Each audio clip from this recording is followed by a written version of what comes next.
May dalawang uri ng pagtuturo. Ang isa ay ang pagtuturo para magbigay ng impormasyon. Ang ikalawa ay ang pagtuturo para magbigay ng buhay. Pinasususo ng ina ang kanyang sanggol, hindi para bigyan lamang ito ng impormasyon tungkol sa chemistry ng kanyang gatas at ng health benefits ng pag-inom ng gatas. Ginagawa ito ng ina para turuan ang kanyang sanggol na mabuhay, lumusog, lumaki at lumakas. Tayo ay tinuturuan ng Diyos para tayo ay mabuhay.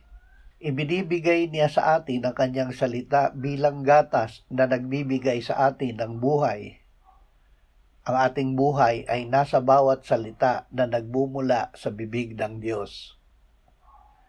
Ang salita ng Diyos ay nagbibigay ng buhay dahil nasa salita ang kanyang buhay. Ang Panginoong Hesus ang salita ng Diyos na nagkatawang tao. Sinabi ng Panginoong Hesus, ang aking salita ay espiritu at buhay. Upang maipamuhay natin ang buhay na bigay sa atin ng Diyos, sinabi niya sa atin ang ating pangunahing obligasyon o tungkulin. Matakot ka sa Diyos at sundin mo ang kanyang mga utos, sapagkat ito ang buong katungkulan ng tao. Ang pagkatakot sa Diyos ay hindi takot na bunga ng pagkasindak na umaayaw at tumatakas palayo sa Diyos. Ito ay pagkakilala at pananampalataya sa Diyos na ang gawa ay mapitag ang paggalang, paglapit at pagsamba sa Diyos. Ito ay pagkilala at pagpapasakop sa kapangyarihan ng Diyos. Ang takot sa Diyos ay gawa ng pananampalataya na bunga ng pakikinig ng salita ng Diyos. Ang gawa ng pananampalatayang ito ay pag-ibig. Ang pag-ibig ay pagsunod sa Diyos. Tayong lahat ay nagkasala at hindi nakaabot sa pamantayan ng Diyos. Ngunit dahil sa kanyang hindi masusukat na pag-ibig sa atin, ibinigay niya si Jesus na kanyang anak. Siya ay namatay para sa ating kasalanan, inilibing, muling binuhay, iniakyat at iniluklok ng Ama sa kanyang kanan sa langit. Mula roon ay isinugo sa atin ng anak ang Espiritu Santo na ngayon ay nananahan sa atin. Ibinuhos ng Diyos ang kanyang pag-ibig sa atin sa pamamagitan ng Espiritu Santo. Tayo na sumasampalataya sa Panginoong Hesus ang kanyang katawan dito sa lupa. Kahit tayo ay hindi na taga-sanlibutan, hindi niya tayo hiniling na alisin ng Ama sa sanlibutan. Ito ay dahil tayo ang ilaw at asin ng sanlibutan. Habang nasa sanlibutan, tayo ay iniingatan ng Ama laban sa masama dito sa sanlibutan.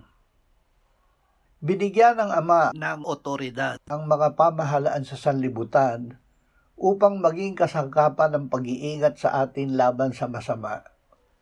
Kaya't sinasabi sa atin ng salita, ang bawat tao ay magpasakop sa mga namamahalang otoridad, sapagkat walang pamamahala na hindi mula sa Diyos, at ang mga pamamahalang iyon ay itinalaga ng Diyos. Kaya't ang lumalaban sa may kapangyarihan ay lumalaban sa itinalaga ng Diyos, at ang mga lumalaban ay tatanggap ng kahatulan sa kanilang sarili. Sapagkat ang mga pinuno ay hindi kilabot sa mabuting gawa, kundi sa masama. At ibig mo bang huwag magkaroon ng takot sa may kapangyarihan? Gawin mo ang mabuti at magkakamit ka ng kapurihan mula sa Kanya, sapagkat siya'y lingkod ng Diyos para sa kabutihan mo. Ngunit kung masama ang ginagawa mo, matakot ka, sapagkat hindi walang kabuluhan ang pagdadala niya ng tabak.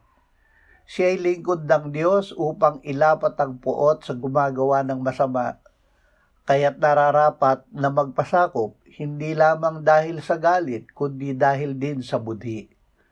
Sapagkat sa gayon ding dahilan ay nagbabayad din kayo ng buwis, sapagkat ang namamahala ay mga lingkod ng Diyos na patuloy na nangangasiwa sa bagay na ito. Ibigay ninyo sa lahat ang sa kanila'y nararapat, buwis sa dapat buwisan, ambag sa dapat ambagan, paggalang sa dapat igalang, at parangal sa dapat parangalan. Pasakop kayo sa bawat pamahalaan ng tao alang-alang sa Panginoon, maging sa hari na kataas-taasan o sa mga gobernador na sinugo niya upang parusahan ang mga gumagawa ng masama at parangalan ang mga gumagawa ng mabuti. Sapagkat gayon ang kalooban ng Diyos na dahil sa paggawa ng mabuti ay inyong mapatahimik ang kamangmangan ng mga taong hangal. Paano natin masusunod ang salitang ito ng Diyos kung alam natin na ang mga pinuno ng pamahalaan mismo ay masama? Gawin natin ang ginawa ng mga hilot noong bago ipanganak si Moises. Ang hari ng Ehipto ay nagsalita sa mga hilot ng mga Hebreya na ang pangalan ng isa ay Sifra at ang pangalan ng ikalawa ay Puwa. Kanyang sinabi, paghilot ninyo sa mga babaeng Hebreya at pagtingin ninyo sa kanila sa upuang panganganakan, kung lalaki ay papatayin ninyo, ngunit kung babae ay mabubuhay ito.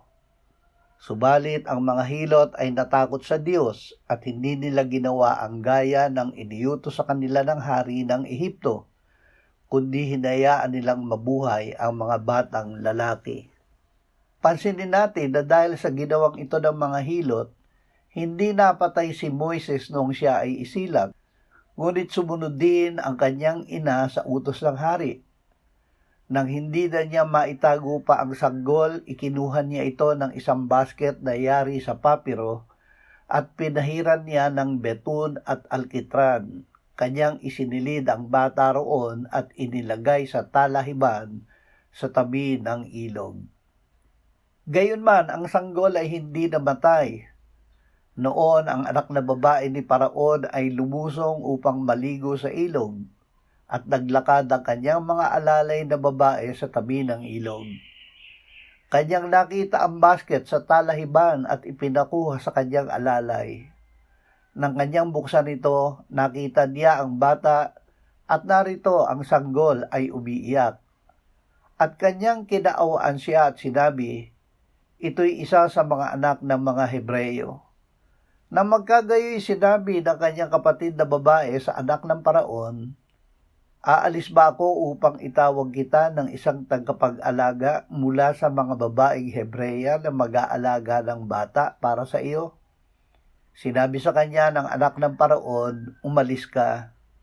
Ang batang babae ay umalis at tinawag ang ina ng bata.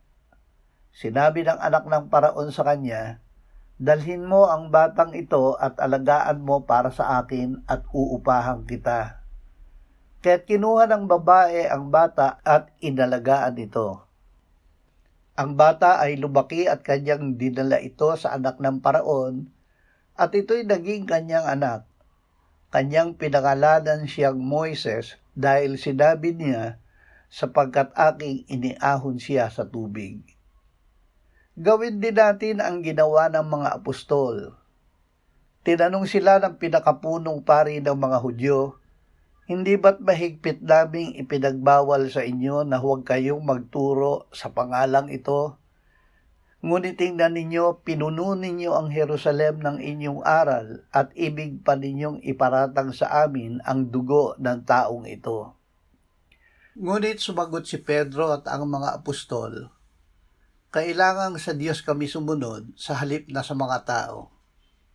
Ibinangon ng Diyos ng ating mga ninuno si Jesus na inyong pinatay nang ibitin siya sa isang punong kahoy. Siya ay itinaas ng Diyos sa kanyang kanang kamay bilang pinuno at tagapagligtas upang bigyan ng Israel ng pagkakataong magsisi at ng kapatawaran ng mga kasalanan. Kami mga saksi sa mga bagay na ito, gayon din ang Espiritu Santo na ibinigay ng Diyos sa mga sumusunod sa Kanya. Binalak ng mga Hudyo na ipapatay ang mga apostol, ngunit sila ay naligtas dahil sinabi ni Gamaliel sa Sanhedrin na kung ang gawa ng mga apostol ay mula sa Diyos, ang pagpatay sa kanila ay paglaban sa Diyos. Dahil sa pag-uusig, kailangan natin ang isa't isa na magpalakas ating pananampalataya. Dalhin natin ang mga pasanin ng isa't isa at sa gayon ay matutupad natin ang kautusan ni Kristo. Buksan mo ang iyong bibig alang-alang sa pipi para sa karapatan ng lahat ng naiwang walang kandili. Matuto kayong gumawa ng mabuti, inyong hanapin ang katarungan, inyong ituwid ang paniniil, inyong ipagtanggol ang mga ulila, ipaglaban ninyo ang babaeng balo.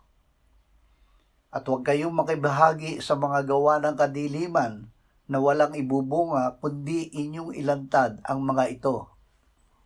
Una sa lahat ay isinasamo ko na gawin ang mga paghiling, mga panalangin, mga pamamagitan, at mga pagpapasalamat patungkol sa lahat ng mga tao, patungkol sa mga hari at sa lahat ng nasa mataas na katungkulan, upang tayo'y mamuhay na tahimik at payapa sa buong kabanalan at paggalang.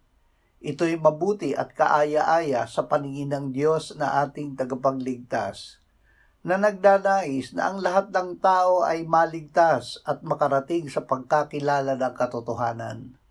Sapagkat may isang Diyos at may isang tagapamagitan sa Diyos at sa mga tao, ang taong si Kristo Jesus na ibinigay ang kanyang sarili na pantubo sa lahat, na siyang patutuo sa tamang panahon. Diyos ang